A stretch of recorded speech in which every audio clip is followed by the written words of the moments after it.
मजहब नहीं सिखाता आपस में बैर रखना, यही कहते कहते पाकिस्तान में 21% से 1% हो गए हिंदू। बाबू, क्या होता था पाकिस्तान में आप लोगों के साथ? वहाँ पे मारते हैं लड़कियों को।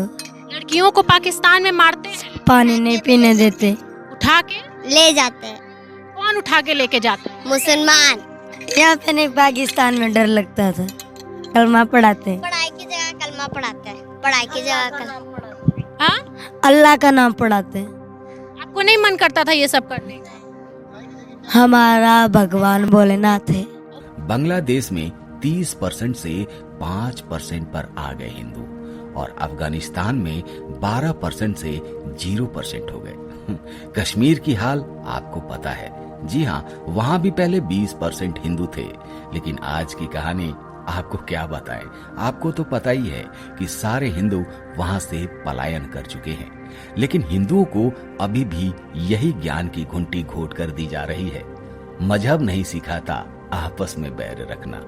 हमसे उलझते हैं, अभी तो करबला का आखिरी मैदान बाकी है। कुछ देर की खामोशी है, फिर शोर आएगा। आज कुत्तों का वक्त है, कल हमारा दौर आएगा। लब्बैक या रसूल अल्लाह, लब्बैक या। खैर छोड़िए इन बातों को, ये तो आप सभी को पता ही है। लेकिन दोस्तों, हमारे कहने का मतलब आप समझ गए होंगे। इस चुनाव में आप अपने मत का प्रयोग जरूर कीजिएगा।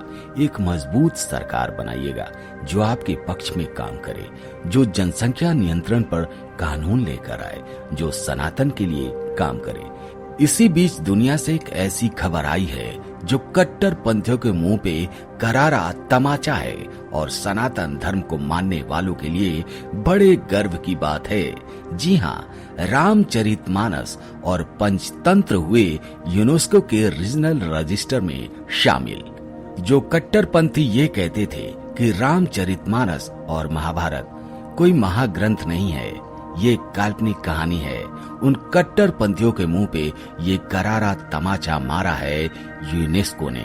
जी हाँ, उन्होंने माना है कि रामचरितमानस कोई काल्पनिक पुस्तक नहीं, कोई काल्पनिक ग्रंथ नहीं, ये एक इतिहास है, एक गौरवशाली इतिहास है जो कि सत्य में घटित हुई है। ये खबर सभी भारतवासियों के लिए और सनातनियों के लिए गर्व का विषय है कि उनकी सांस्कृतिक साहित्यिक धरोहर को यूनेस्को के memory of the world Asia Pacific के रीजनल रजिस्टर में शामिल कर लिया गया है। रामचरितमानस और पंचतंत्र अब वैश्विक स्तर पर भी पहचाने जाएंगे। 2024 के संस्करण में एशिया पैसिफिक की 20 धरोहरों को शामिल किया गया है, जिनमें रामचरितमानस और पंचतंत्र के साथ ही सहृदय लोकन की पांडुलिपि भी है।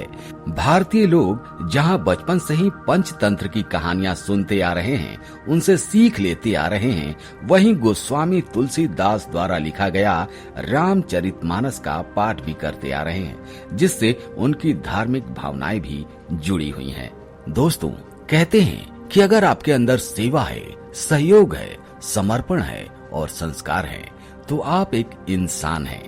और यही सारी बातें हम सीखते हैं रामायण से, रामचरितमानस से, महाभारत और गीता से।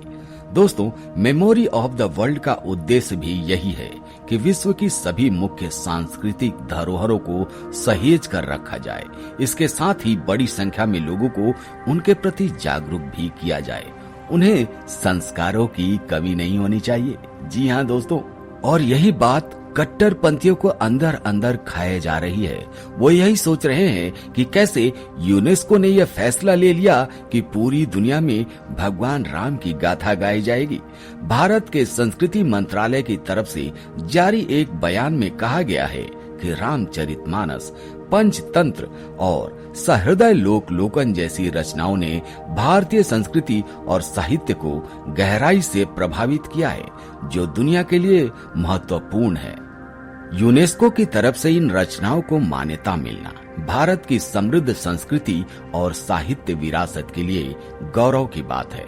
साथ यह सम्मान भारतीय संस्कृति के संरक्षण की तरफ एक नई कदम बढ़ाने में मदद करेगा। रामचरितमानस भगवान राम के चरित्र पर आधारित धार्मिक ग्रंथ है, जिसे गोस्वामी तुलसीदास ने अवधी भाषा में लिखा है।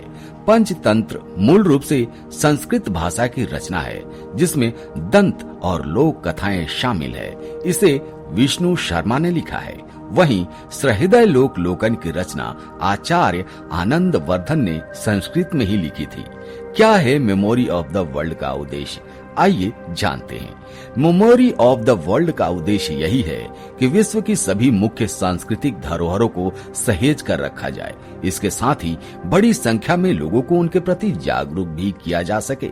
United Nations Educational, Scientific and Cultural Organization यानी यूनेस्को ने रामचरितमानस, पंचतंत्र और सहृदय लोक लोकन को वैश्विक मान्यता दे दी है, यानी ये सभी रचनाएं विश्व तौर पर जानी जाएंगी। इन साहित्यिक रचनाओं को memory of the world Asia Pacific regional register में शामिल किया गया है।